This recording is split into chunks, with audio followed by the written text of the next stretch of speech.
Dragonites. Happy middle of the week. Is everybody just doing fine? Got into the week, everything is good. Yeah, good. Reward yourself. Go get something nice for yourself because you know you deserve it. Anybody struggling this week? Because if you're struggling, well then by golly, go get yourself something to get you through the week because that's what we all should be doing. So today I am continuing to work on my canvas, Make Life Sweet is what it says. I have these two panels left here and I'll be working on this one today. And then I will be, as soon as I finish these two, I will be literally, a little over a third done, I think, or 2/3, sorry, be 2/3 finished.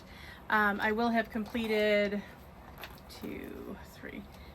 4 out of 6 sections, so 2/3. And then I have one more column on this side and then one more that's rolled up, and then voila. Will I finish it in 10 days before the end of the month? I don't know. We'll see how it goes. Anyway, so now some things to discuss. Okay, what we're going to be discussing is the following. We're going to talk about we're just going to do a couple of them because I want to talk to you about, some life stuff. But we're going to be talking about how desserts factor in other cultures and rituals and customs because, on brand. But like I said, there's only going to be a few, largely because my ink cartridge ran out of my printer. I couldn't get them all, so it's fine. I really need a tablet. That needs to be my next major purchase, I think. Because I don't have one, and I think it's getting to the point where I think I can justify that I really do need one. So we are going to literally, though, be talking about how desserts factor in to other customs. Now, a little bit of housekeeping. At the end of this video, stay tuned because we are going to do the first drawing. There's going to be a total of not 1, not 2, but 3 giveaways during this event. So there'll be one today. There will be a video at the end of the WIP and chat with the winner of the Oraloa Pixella Hobby's little thing here, Pixel Hobby, from Oraloa. It's the little potion bottle that we talked about before. So this is going to find a new home today. So there you are. If you are signed up for the event and you've given me some level of progress pick, or you have finished your project, you are on the wheel. And along with this, you're going to get a Diamond Art Club pen that comes in their kit. So you're going to get one of those. And then there will be a different drawing for next week, and then one at the end of the event. So there'll be 3 altogether. So, okay, so somebody's going to win that one today. So again, stay tuned for the selection process at the end of the video. Okay, so that's the first piece of housekeeping. The other, or should I say the next one, is we need to discuss the other events, what we're going to do for the event. So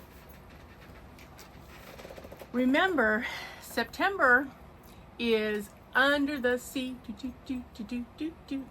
So any canvas showing anything that's depicted under the sea, sea creatures, pirates' chests, mermaids, killer whales, turtles, you name it, seashells, whatever you have for under the sea, that's coming up for September.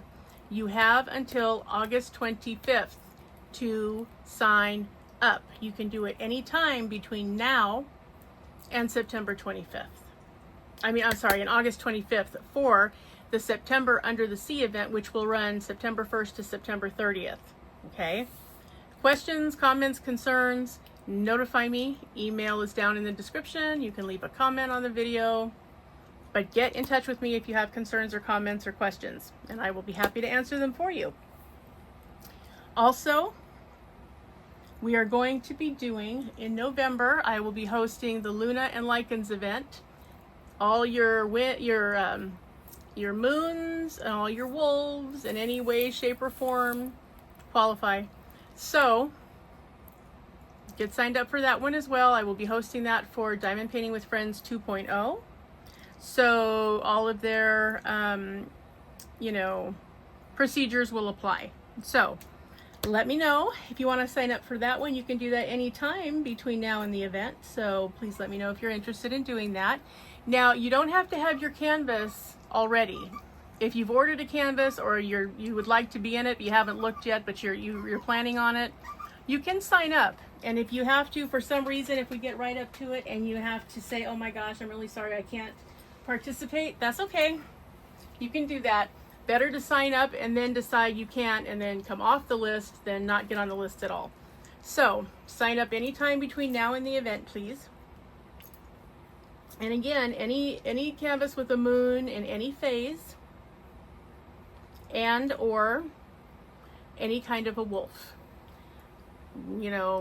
Gray wolf, white wolf, regular wolf, color, dire wolf, werewolf, any kind of wolf, okay?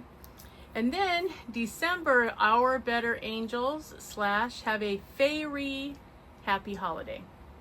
Okay, so please get signed up for those events. Get your spot on the list so that there's no concern. Also, a couple things. In the description box, there will also be a link for a GoFundMe. One of our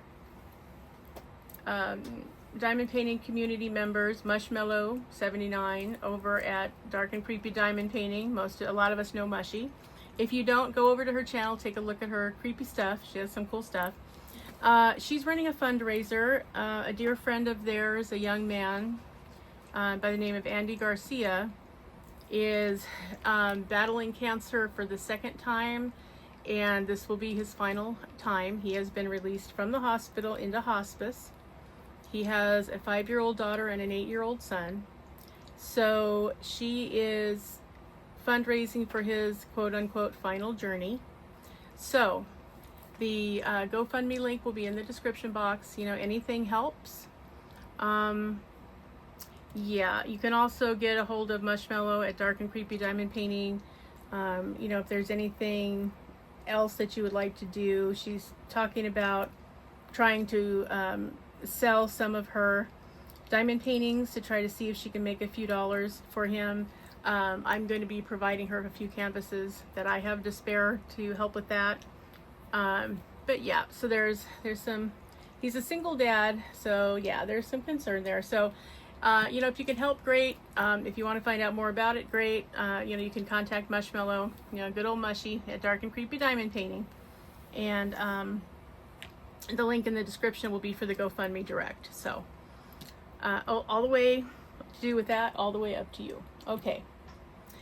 Also, so our friend Ray over at SugarRayCrafts, she is in the hospital, getting some tests run and stuff.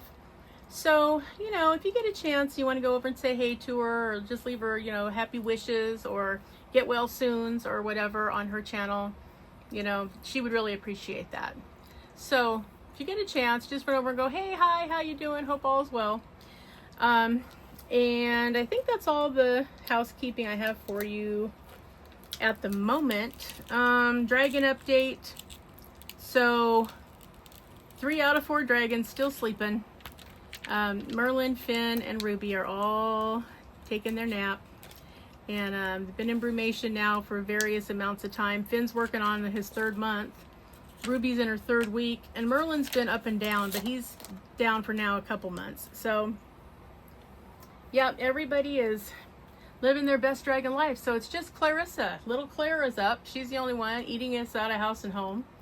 And, just being the beautiful she-dragon that she is. Like I said, she's always going to have a feral part of her life because she's just that way. It's her personality.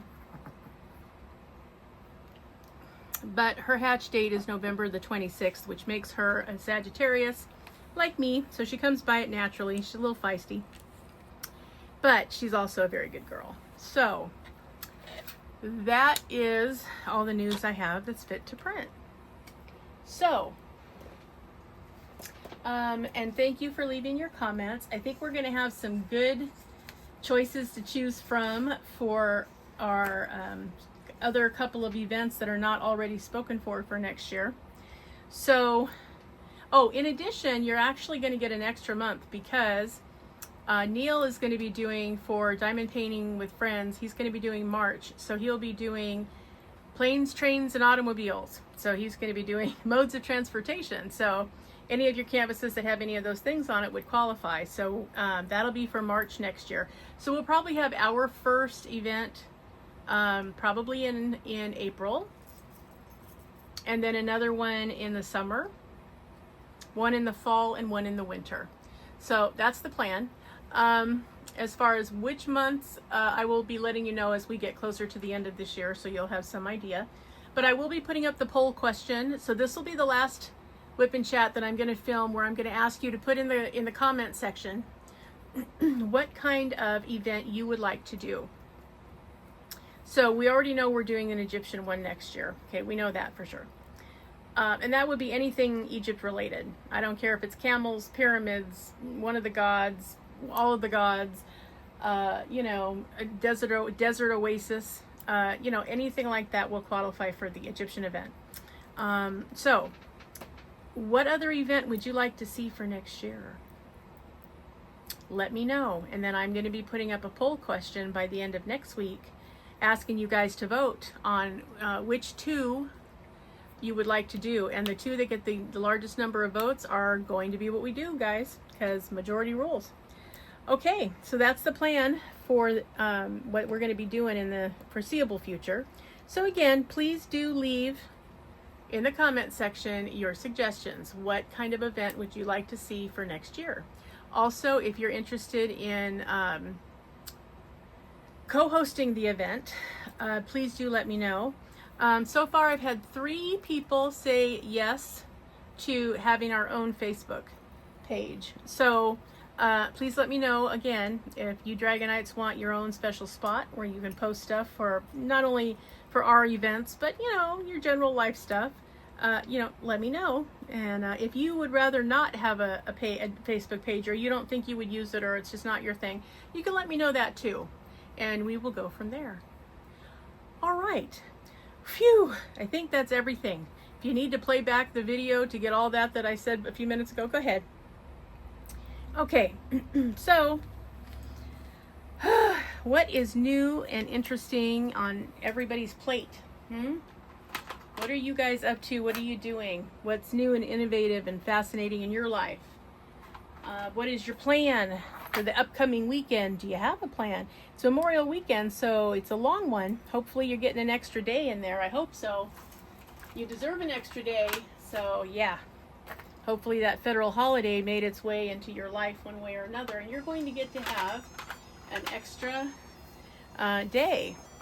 And I'm going to apologize in advance, guys. I don't know what that is. There's some kind of electronic toy or game or I have no idea what it is. I can't find it. It's in my craft room lost. It's infuriating, but I can't find it. So it keeps going off every so often.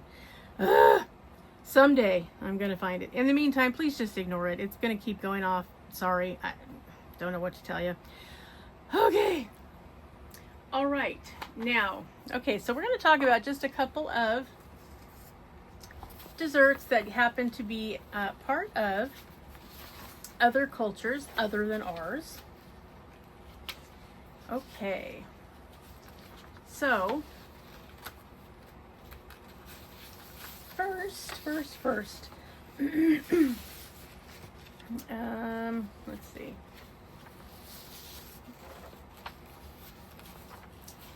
Okay. So, and I'm gonna murder this. Here's what it looks like. Here's how it's spelled. I had no idea, you guys.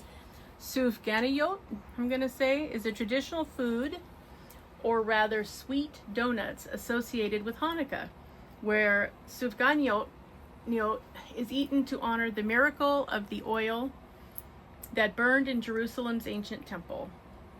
Hanukkah is celebrated for 8 nights by Jewish people worldwide, considered the quote-unquote festival of lights. Celebrated in either November or December according to the Hebrew calendar, with lighting the menorah and spinning the dreidel as a custom. Linked to the burning of oil, eating fried foods is a custom, and sufganiyot is a deep-fried donut minus the hole in the center. The sufganiyot might or might not have frosting. The modern ones do, but almost always are filled with jams and jellies, although other creamier fillings are common these days as well. So, if you are Jewish or you have Jewish family or friends, have you tried such a delicacy? I'm wondering how it tastes. Sounds wonderful. I just wondered if it tasted good, because I've not had the pleasure. And I do have family members that are Jewish, but yeah, I've not spent Hanukkah with them since I was a child, I think. So yeah, so if you've had a chance to try that, and again, it's SUFGANIYOT. I'm guessing that might be Yiddish, maybe. So anyway, have you tried it? And if you have, is it delicious? Or what was your immediate thought about it? Because it sounds really good to me. It sounds like kind of like an apple fritter. If you've had an apple fritter at any time from a donut shop, you know what I'm getting at. So yeah, I think that, it would be fun to just go and have nothing but desserts from other countries. Doesn't that sound like fun? I think that sounds like fun. I would love to do that, and just, we could all hang out and just, eat our way from one country to another and eat all their yummy desserts. So yeah, again, I think it's pronounced sufganiyot, but I might not be correct on that one, because really, I've not had to say it before, so I don't know what it is. But if you know, feel free to put your pronunciation key in the comments, because I would like to pronounce it. It's a pet peeve of mine to not be able to pronounce something I'm trying to say. So yeah, so if you know how to say it and I'm not saying it right, feel free to correct me. Okay. How many of you guys like donuts? Big donut fans? And if you are, do you like a filled donut or a not filled donut? I am partial to the not filled.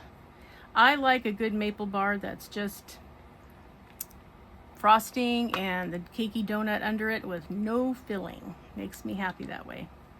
So, yeah.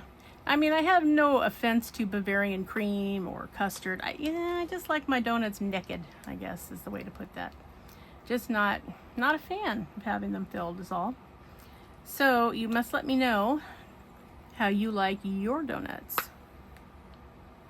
I think it would be interesting. I don't know if any of you, because we're in California, so we have a couple of Krispy Kreme donut establishments out here, and oh my God, to die for.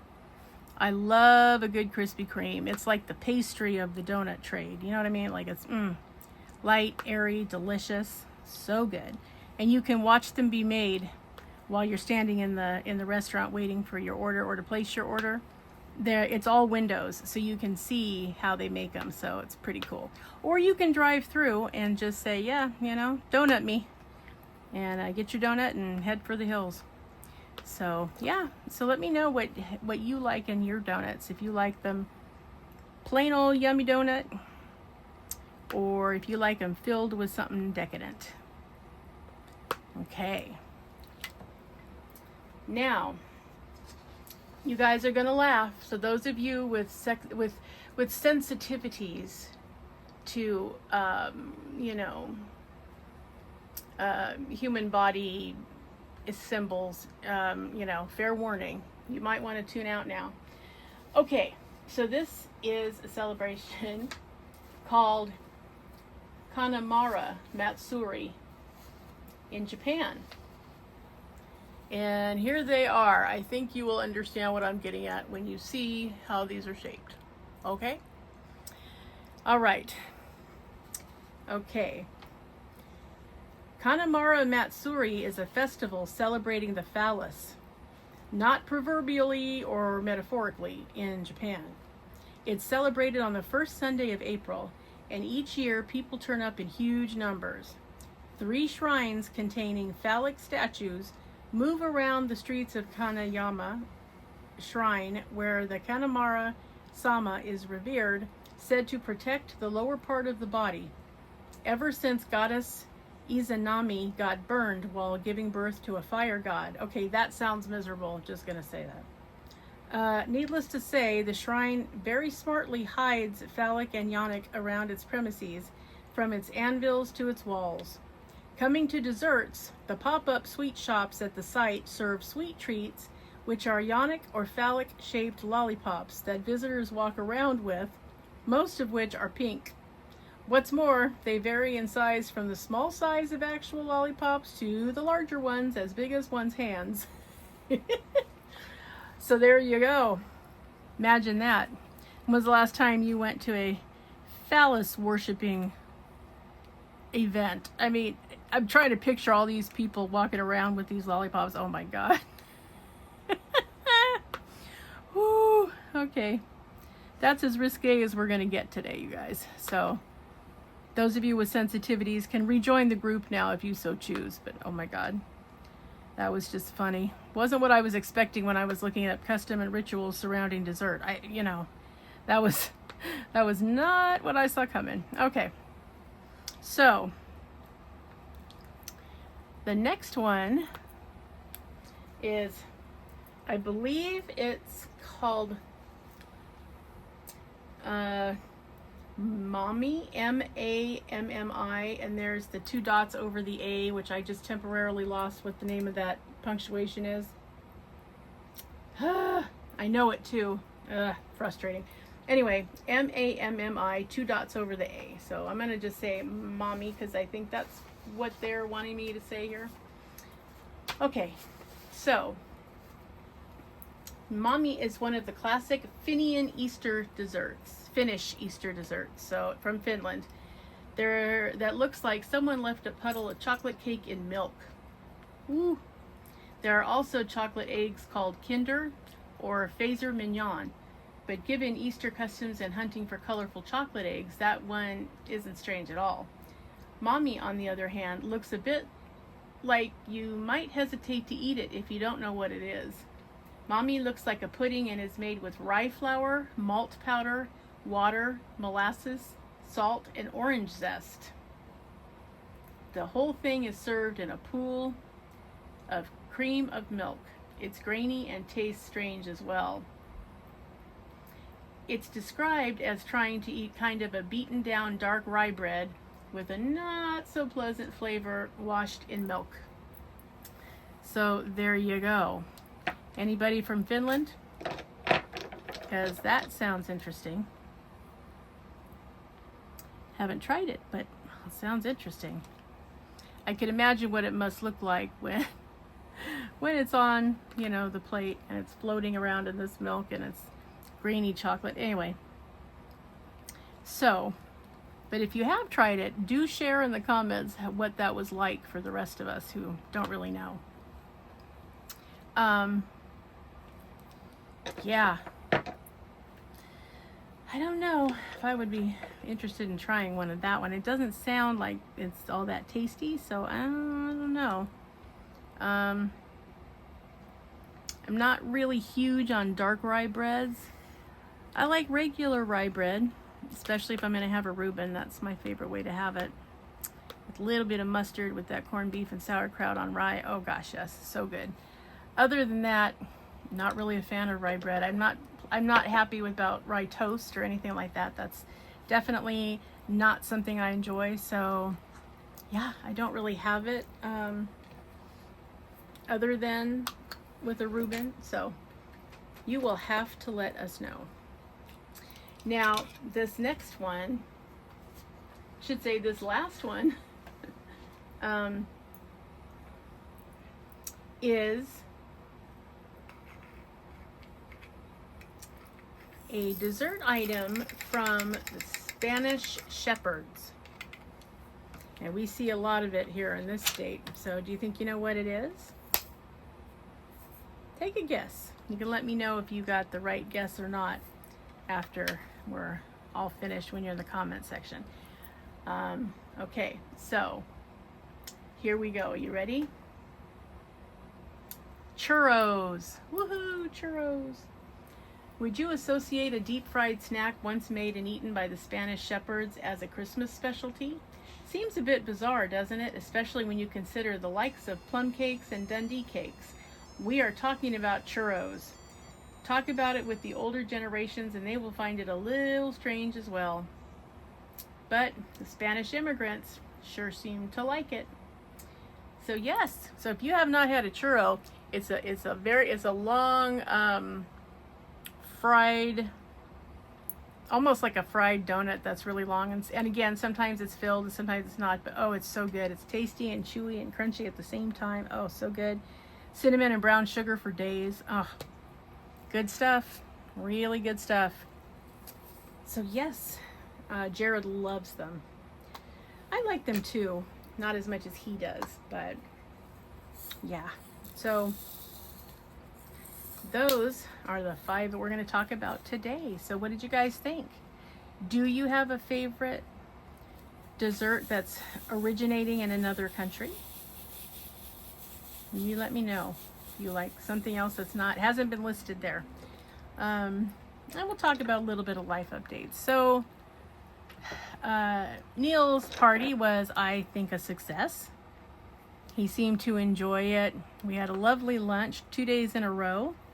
The second day was really nice because his friend Jim that was in from out of town treated us. So we treated him when we went out to the restaurant by the pier, and he treated us the next day, which was awesome because we've been wanting to try this Chinese buffet. We had in the next town over, there was a Sizzler, and in a traditionally shaped Sizzler restaurant building, and it went out of business. And so it was empty for a while, and then this Chinese buffet place went in where it used to be.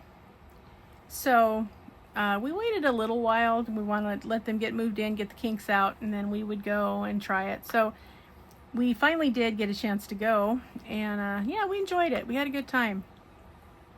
So yeah, it was pretty great. We really liked it. So yeah. So we had a good time. Neil went out to lunch with his friend, or out to breakfast with his friend on Saturday. He'd come in on a Wednesday. On Saturday, and they went out to breakfast, just the two of them, and then Neil took him to the airport so he could get home. Took him almost,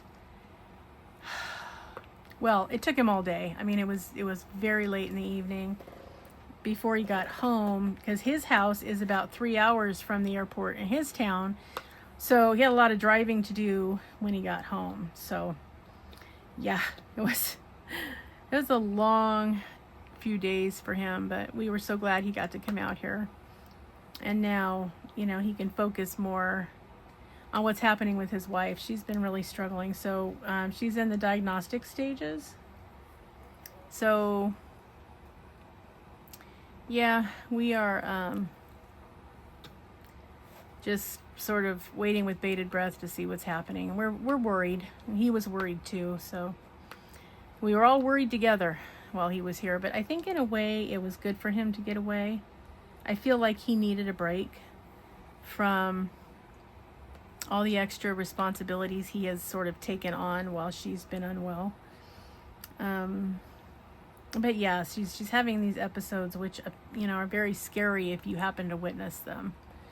So yeah, so please think happy thoughts for Jim, so that he, you know, has some support for what he's going through. They only have one child, and she's, you know, she's not close by. She's estranged from them, and you know, they're kind of on their own and really into the rural area and kind of off the beaten track. So yeah, it's a little disconcerting, obviously. So yeah, other than that though, I mean, while he was here, we enjoyed his visit, and we each got to, talk with him. And we did play Dungeons and Dragons. And so as he left, I did give him the diamond painting that I did for him with the girls holding the polyhedral dice, which he just thought was hilarious. He really liked it. And he did. He took it home with him. It's his now. So yeah, it was fun. But we did get to play some D&D, so that was fun too. We haven't done that in a very long time. So we liked it. We had a good time. All was right with the world. Things were good. Had lots of good food while he was out here. So yeah, nice visit. So now Neil just has to be a year older. That's all. What else went on? Anything interesting? Well, a couple things. On the way to have lunch on Friday, my oldest son, the one that lives in Florida, called me to let me know that his half-brother took his own life. And it was very, very sad, and mostly sad because it looked like he was, by the paperwork he left behind, it looks like he was having some kind of a mental health episode. And he had lost his second apartment, so he'd been living on the street for a couple of months, which he actually said he was in a little community of homeless people, and he actually was fine with it. He really didn't seem to, have any issue with it. He was getting along fine with everybody. He was getting what he needed. So, he was okay with it. And then all of a sudden, he wasn't. And I think, well, I don't think it's that he wasn't. I think that his mind wasn't functioning properly. He was having some hallucinations, and he believed that, he would be rid of all of the pain that comes with living on Earth. It was gonna be just the blink of an eye, and he was gonna be back. I mean, and to the point where he, said, make sure my son's not standing too close to my coffin, because I don't know how much energy surge will be involved in this. It's just the whole thing, you guys. I mean, he clearly was having some mental health break of some kind. And, it's just so sad. It's just really, really sad. He was only 32, so he had a whole life ahead of him, and his little boy is 10. So it's going to be, tough for the rest of his life, I'm sure. So yeah, it was just, so my son was a wreck, obviously, and they didn't really get to talk much with each other or get to know one another till later in life. And so, but when they did, they really got along well, and they liked each other, and, they supported each other when each one of them had children, and they were working on their relationship. And so, it was horrible. And what made it worse, you guys, I realize this might be TMI. This is going to be a rough video, but he took his own life by lying across a train track and waiting, which I can't imagine, because I know you can feel that vibration before you actually see a train. And so the fact that he continued to lay there, I just don't even, it makes my skin crawl. But he, the conductor of the train saw him way too late to do anything about it, but he did call the dispatcher as soon as it happened and said, hey, somebody was lying across the tracks.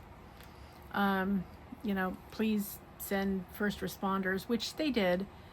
And he still had some signs of life. I mean, they did take him to the hospital. They life flighted him, but about an hour after he got there, they declared him having passed. So it was just really, really, really hard. So he was kind of a wreck, and made for a hard lunch after that. And I sort of had to explain to Jim about, sorry about that. My oldest son being adopted, that this the second kid out of 3 that was born to his birth mother. You know, he'd always had problems. They didn't get along. They weren't really speaking at the time. So, yeah, it was just really, it was kind of ugly and really unfortunate. And yeah. So, Devin's been spending some time with his half-sister, who's the youngest. I think she's 28 or 29. She's the youngest of the 3 kids that his birth mother had. And he really, he has struggled, you know, a lot. And, you know, finding out, you know, about your biological family isn't always, you know, wonderful. And so, he tried. I mean, they all tried. And so he's, you know, trying to figure out, well, what is the expectation going to be for me? Because he keeps telling me that he's worried his birth mother is going to try to fill the void of her other son by putting him in it. And he's like, you know, but the damage is done. She has said some horrible things to him, and he's not interested in, you know, he's not speaking to her right now. But even when they are speaking, he doesn't, you know, he doesn't want a relationship with her because, you know, he feels like she feels she can say things to people that are not acceptable. And he was raised to know the difference. And so he doesn't want to have a relationship with his birth mother, doesn't want her around his son. And I fully support him in that, because I don't expect that she's ever going to change. She's just who she is. And so, you know, I think it should be his choice whether or not to have anybody around his child. So, yeah. So they were having a rough time. But as I said, he did get in contact the following day. He went over and spoke with his half-sister, and they talked, and, you know, they cried, they laughed, they, you know, discussed, you know, his life and, you know, what they thought was happening with him, and what they were thinking about how they could help his son. So, yeah, it just was it was a lot. I was really proud of him. He was taking care of business. You know, he still had to take care of his kids and do what he needed to do while he was feeling sad about that. And yeah, he was doing a good job. He called me a couple extra times during the day, the last few days, which is okay. I understand that, you know, he needs support, and he calls home to get it, and that's fine. So I will be there for him whenever I can. So, and I think all of you who have kids know that when your child's heart breaks, yours breaks twice as hard. So that's what I was doing for the time that I wasn't entertaining Jim and, you know, being a part of the group. So it's just a lot to go on. I mean, I just sat there Sunday night going, this has been a weekend. Wow.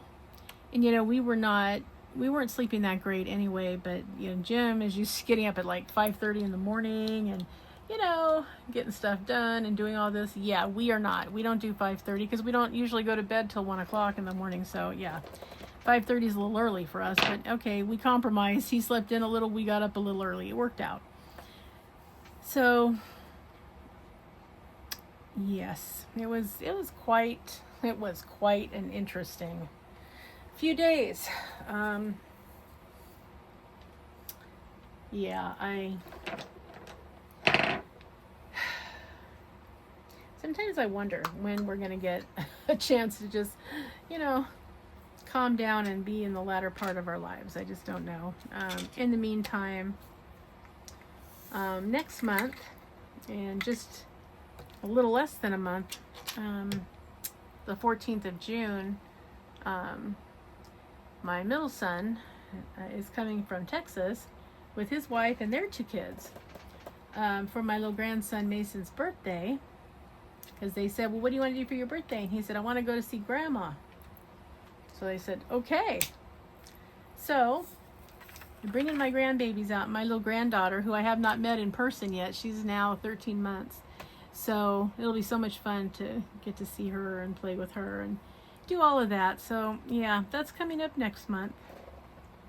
And I talked to my oldest son, and I will talk to my middle son while he's out here. But I've told them that I think that if they can at all manage it, that I would really appreciate it if they would plan to come out next March for their brothers for Jared's 30th birthday, because I think that would be a really great thing. And so I'm hoping that they will find a way to be able to do that, because I think it would mean the world to him. And you know, this is a milestone birthday. This isn't, you only get to be 30 once. So hoping that they will be able to make it out. So they're going to try. So we'll see. We will persevere one way or another. So yeah, it's been kind of a lot. I don't know what else to say about that, except that it's really been a lot. Other than that, life's been, you know, more or less okay. Jared's staff person that does Monday through Wednesday is out until the 11th of June because she had surgery. She's recovering nicely. So in the meanwhile, he's got a substitute, which has kind of been a lot. And it always seems like it's Jared that has to do kind of the work of, you know, being in a situation where his routine has been disrupted, which is not easy for this population, of which he is one. Transitions are always hard, but it's especially hard when you've got different people around. So we're just sort of hanging in there, and you know, we decided we're just going to go with the flow. Of course, in the midst of all that, and I told you guys in March where we had his IPP meeting, supposed to be good for a year. Yeah, well, then we get a letter in the mail yesterday saying that he's been given a different service coordinator, and I was so mad because not only because I've had problems with this in the past, but because they didn't say anything. I mean, they didn't give me a chance to front load him. They didn't say anything at the IPP. Okay, you know, this will be happening in the next 3 months. We're hiring people now. Apparently his service coordinator got promoted, which is fine. But the fact that she didn't feel a need to say anything, and the new person who has now been assigned to him at least a week, maybe longer, has not even bothered to send an email or make a phone call to say hello. I really, as far as the breach of etiquette, that would be bad enough. But, you know, you have a lot of gall meeting Jared and asking him to trust you when you don't give him any reason to. So, yeah, I just wasn't happy about that. So I'm sure there'll be more on that. We will keep you posted on that one. But yeah, not a happy camper. I mean, all she had to say was, oh, by the way, you know, I've accepted a new position, and so they're going to be moving my cases to, you know, new caseworkers. We are in the process of hiring them, and so, you know, I will let you know, and, you know, at least put you on a conference call and introduce you when I pass the torch so that we'll all understand, you know, what's going on. Like, but nope. Here's a letter in the mail. Hi, transferred everything you have to somebody else. Bye. It's like, wow, really? You know, these are people, not cattle, in case you're wondering. Like, it's just so, ugh. The way things are done anymore, I just cannot. It's like you are dealing with a vulnerable population who has to really work to do things that most of us take for granted. The very least you could do is try to soften the blow when they have to do a transition. It's not like you gave them a choice, you know, do you want your case moved or not? No, you just went, you're done, bye. And I thought, you had every opportunity. In fact, just recently, they were giving away fully stocked emergency kits for as part of a disaster preparedness thing. And so, you know, I had contacted her and I said, hi, we would be interested in getting one of these for Jared. Can you, you know, to keep in the car. can you tell us, how we go about doing that? And she said, oh yeah, sure, no problem. You just answer the video questions and I will get to work on that and I'll have one for you guys to pick up. I said, okay, perfect. I will make sure that, Jared and his staff run by there while they're out during the day and pick it up. Fine. And this was like 2 weeks ago. So it's not like, we didn't have opportunities or we weren't speaking to each other. We definitely were. And still she said nothing. And I know she knew a week ago. But nope. Not a word. So I wasn't happy. So I sent her an email and I said, you've had every opportunity to bring this up so that we could explain it to Jared. And you really needed to say goodbye to him. And you couldn't even do that. And yeah, not happy. So she has responded and she copied her boss on it, which doesn't worry me at all. But I plan to respond to her again going, yeah, it's still the way you went about it. You need a new policy about this if you guys can't understand that it's important to provide closure with these people if you want him to trust anyone else, which he may not because you were here today, gone tomorrow. But if you want him to have any chance to even trust the next 5 or 10 or 20 people, you really need to make it, a beginning and an end. And it's not difficult to do, at least not for Jared. Now, there are some of their clients, especially the profoundly autistic clients, that are probably going to have a much harder time with it. But all Jared wants is for you to say, hey Jared, I just wanted you to know that, I got promoted, so I have a new job, so somebody's going to be filling my position, and so you're going to have a new service coordinator, and gosh, I'm going to miss you, and it's been fun working with you. All of that. That's all you had to do. No different than teachers do when they pass their students on to the following year. Like, it's not some deep-seated, oh my God thing. It's just, you just need to do it so that he understands and can process the fact that, number one, you're leaving. Number two, it's not his fault and had nothing to do with him. And number three, you're not leaving him in the lurch, that you're just passing him on to the next person and you'll make sure it's somebody good for him. That's all you have to say. I mean, 5 minutes, 10 minutes tops. Like, really? So yeah, I will be explaining that in a letter and I will be replying to her supervisor too. So sure, let's all get on the same page. No problem. Haven't really had time today because there's been too much happening, but it is definitely on my list of things to do. So that's all that happened with that.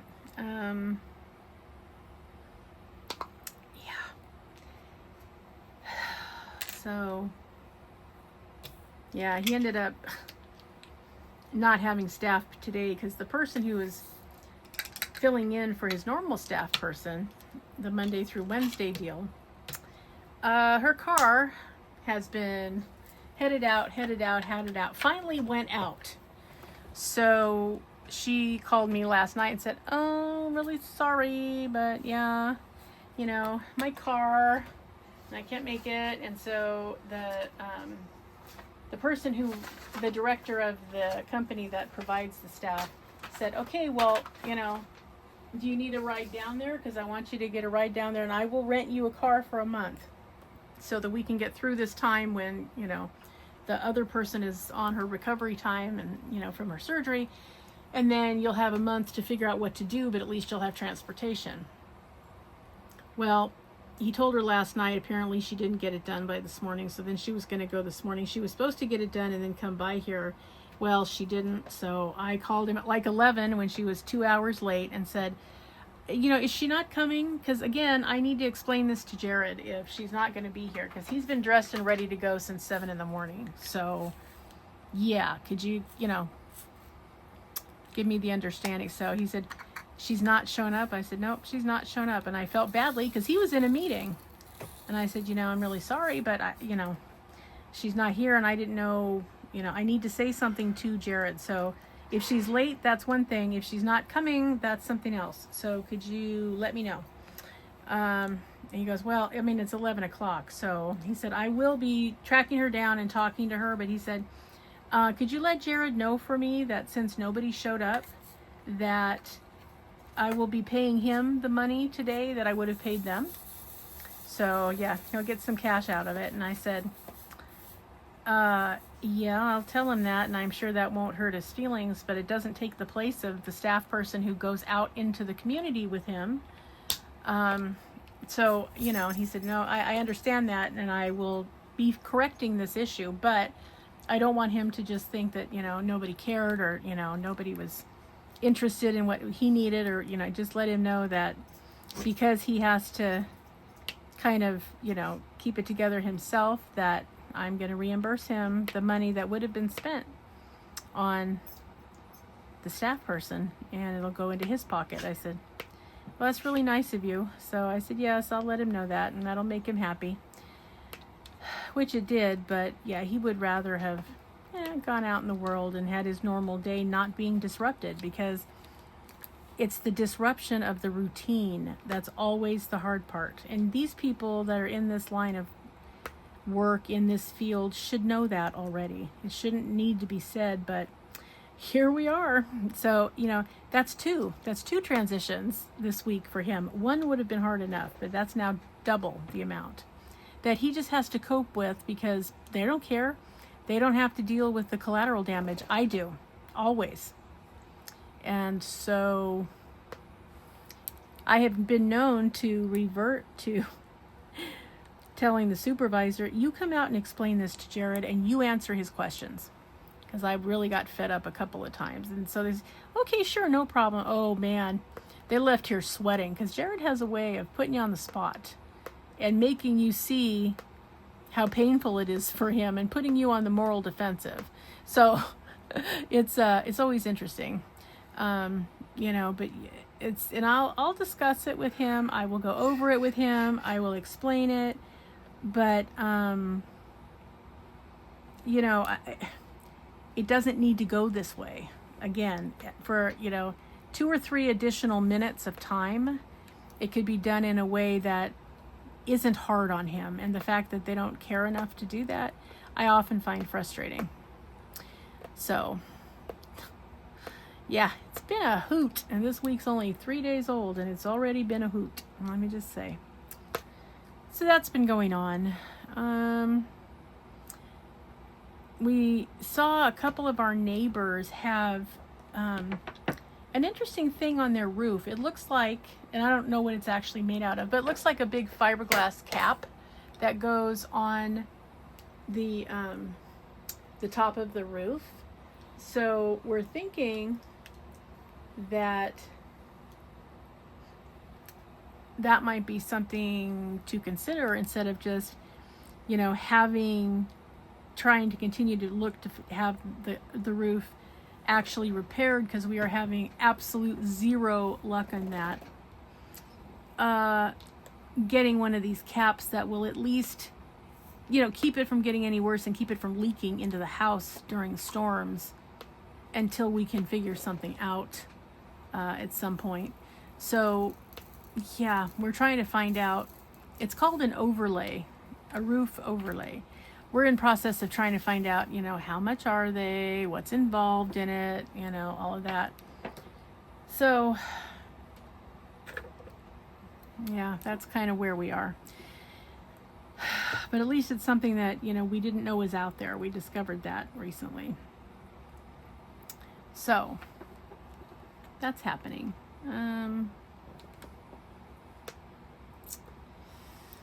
Yeah.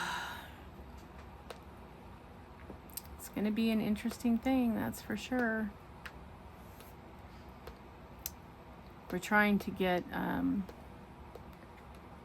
a worker or somebody. We made an appointment for the VA. They were having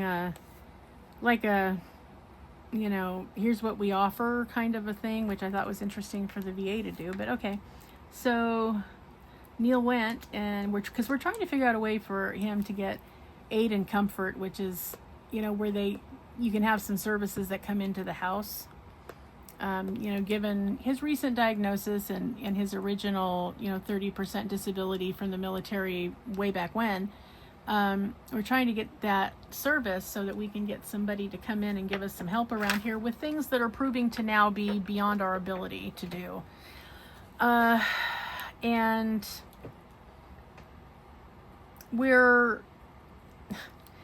so he went in and said, hi, this is who I am, and this is what I am doing here, and I would like to make an appointment to see if I can talk to somebody about getting this. Would you believe the earliest appointment was August? Literally mid-August. So we took it because I figure there's no point in trying to get in any sooner. I'm sure that everyone else is doing the same thing. It's like trying to get into the doctor. In the midst of all of this, I'm sure if you've been watching any news lately or anything political, you know, the government is trying to take services away. So I don't even know in August if there will be services to apply for, especially if this horrendous excuse for a bill that's currently going through and went through the House and is on its way to the Senate, especially if it went through, because there's, forget what they said, $500 million, not like the $8 billion from Medicaid, but $500 million taken out of Medicare. So that means hospitals are going to go bankrupt and care facilities are going to close, and I don't know what they're going to do with these people that are currently residents there. So yeah, the last thing that they're going to do, if that's going to be the case, is offer these services that have been there for veterans from the beginning of these agencies' existence and, you know, time immemorial. So yeah, they may not even be an option, and I don't know what's going to happen then. I'm not at all surprised that this is the lowest enlistment we've ever had in the military. I would expect that to get worse, because if I was coming out of high school right now and I could see what was going on, yeah, I wouldn't want to be government issue for a number of years of my life. Clearly, I wouldn't be able to trust them to provide the service they promised me when I was old. So, no. Which, you know, doesn't speak well for our national security, but this is what happens when you start cutting the services that the 90% of us still need. So, yeah. So I don't know what's going to happen. I don't know if that service will be available or not. And if it's not, then we're in pretty dire situation, and we will have to figure it out one way or another, how to live without the services that we need.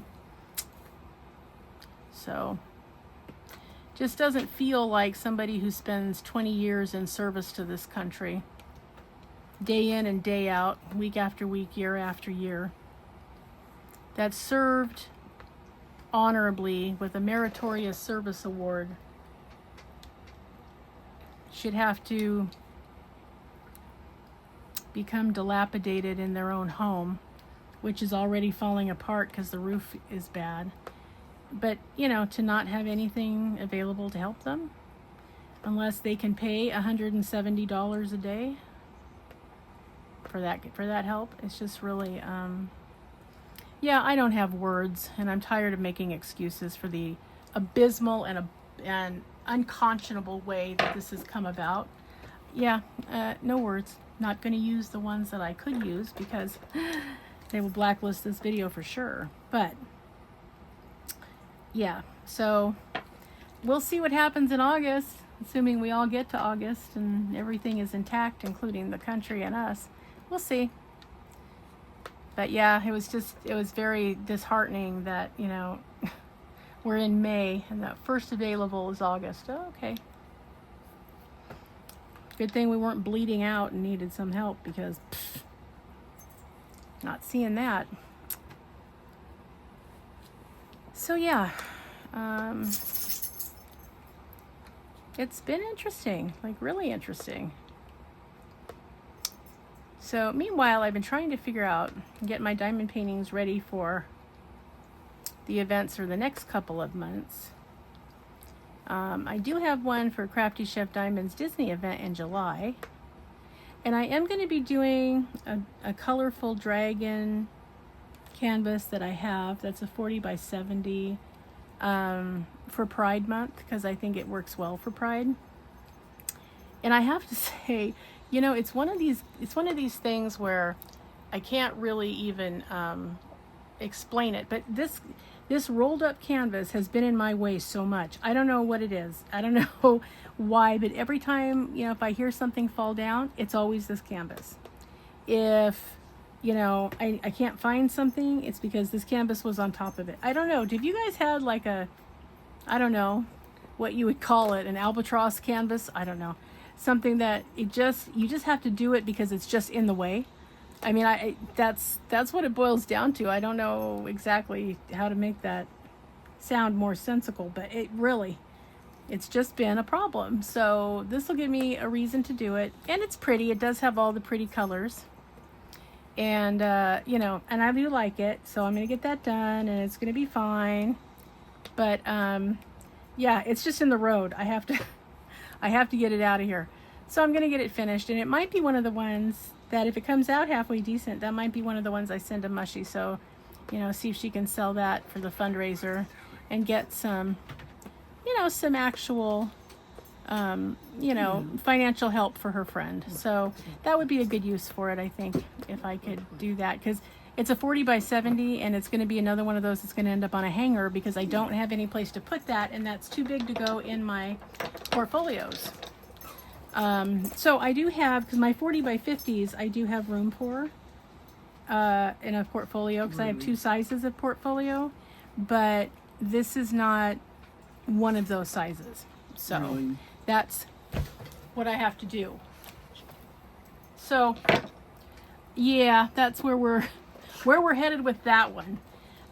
There's also supposed to be, I think it's Amy's Sparkling Diamond Painting is supposed to be doing the floral and garden theme for June. And I thought I had a diamond dots that I was going to do for this event. And I have temporarily misplaced it. So I'm still looking for it. If I can find it, I will get that one ready too. But at least I have the other two for June and July. And then I guess we're going to go from there because, yeah, I don't know what to say about that, but that's where we are with it. So that's what's going on, guys. Nothing too exciting around here. Mostly it's just been a stressful week so far, but, you know, we're hanging in there. How was your week? What did you guys get up to? Don't forget in the comment section if you have questions about any of the currently scheduled events. Let me know. The GoFundMe for Mushy's friend to help out his family with his final expenses is in the comment section. The drawing is going to be at the end of the video. So whoever that winner is, congratulations. And there will be, again, 2 more. Don't forget to let me know in the comment section what other types of events would you like to do in your diamond painting glory for the coming year. All right, guys. Well, I hope that you're having a great week. I really do. Hope you've got something fun for the 3-day weekend coming ahead. And I'm going to say, you know, get away from your electronics. Just get out there and breathe the fresh air for a minute. The weather is starting to be pretty good most places. So get out there and enjoy that. All right, guys. Remember, always be a dragon. Spread your wings. Protect those you love. Have fiery passion. Stay strong, slay your fears, and always fly high, rise up, and soar. All right, Dragonites, remember, you are the most majestic and graceful creature ever to live. And if you are not being treated that way, then you need to let that person who's not treating you that way know that they are not worthy and turn around and walk away. You let them keep the stress ball. You don't take it with you. You leave it with them. All right, guys. Have a wonderful, wonderful rest of your week and a wonderful weekend, whatever you do.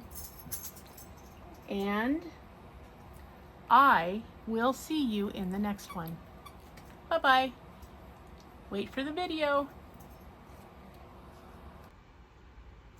Okay, Dragonites, here is the one you're all waiting for, the spin to see who is going to win this adorable Pixella potion bottle in the new Pixel hobby. And these are going to come to you with a Diamond Art pen, Diamond Art Club pen from one of the kits from Diamond Art Club, so that will come along with it. So this is the first gift. I'd also like to tell you there's going to be 3 altogether. Next week we're going to do 1 more, and that will be for this beautiful greeting card that is Diamond Art Seahorse. Isn't that pretty? If I get a chance, I will show you what this looks like already done. I did do this one. This is from Craft Buddy UK. And you know, it has all everything in it you need, and that will be the spin for next week. And then the final one to wrap up our dessert event is going to be this set of diamond painting stickers. See all the desserts? How cute is that? Then you get some larger ones also to use. So that will be, we're right on theme, guys. So this is going to be the conclusion of the event giveaway. Okay, so here we have the wheel. Everybody that is in the event and has stayed in the event is on the wheel. So the only people that are not on there, one person said they didn't need to be in here. They were joining Crafty Chef Diamond. They didn't want to do both. Fine.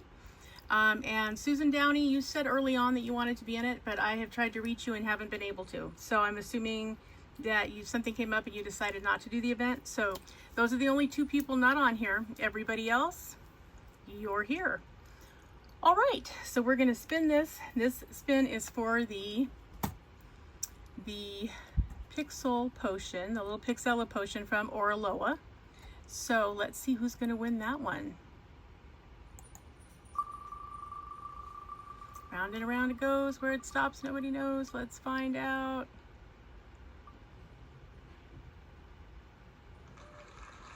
Congratulations, Jennifer Parker. You are the winner of the Pixella potion bottle. I'm going to need your mailing address, so I will attempt to contact you by email so I can get that from you and get that in the mail to you. So yay, congratulations, Jennifer. Now we will see you again next week and again at the conclusion of the event for our final spins. Thanks, everybody. Have a great rest of your week. Bye.